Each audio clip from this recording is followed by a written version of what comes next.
So, ito na po. Magluluto na po ako ng aking pork belly. Ayan po siya. So, ito po yung aking pork belly. Minarinate ko na po siya. 24 hours ko po siyang minarinate. So, malinis naman po yung aking kamay. Igaganyan ko lang po ito. Ayan po. Malaki po ito dahil 2 kilos, ay almost 3 kilos po. Ay, ano ba to? 2 kilos po itong binabili ko. Ayan po. So, mainit na po yung aking pot. So, ilagay ko lang po siya ng ganito. Ayan. Yan po. Yan. Malinis po yung aking kamay. Tapos, ano ko lang po ito. Yan. Yan. Tapos, takpan ko lang po siya. Takpan ko lang po siya hanggang siya po ay maging maging roasted po siya. Ayan. So, takpan lang po natin. Ayan po. Ayan.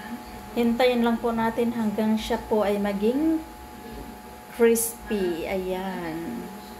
So, mga ilang oras pa po yan. Which is, nilagay ko po siya, dry po siya. Ayan. So, ito na po siya. Malapit na po siyang maluto. At napaka-crispy po talaga niya.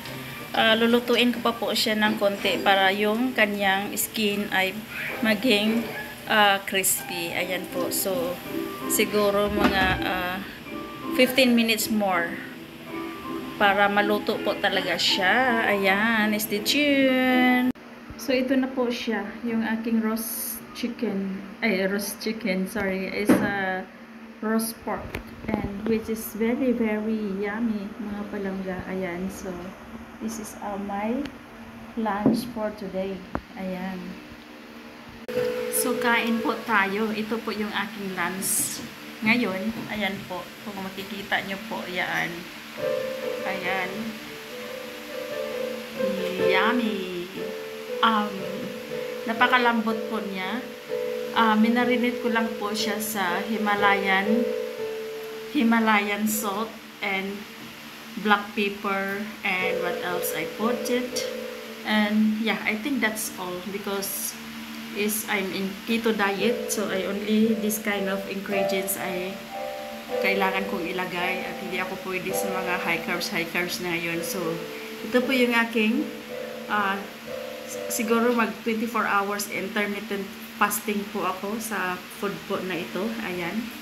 So, hindi na po ako kakain after nito po. Yeah, so, thanks for watching and please subscribe to my channel, Ying's Food Trip Vlog, so that updated po kayo kung paano po ako papayat within 5 days. Ayan po.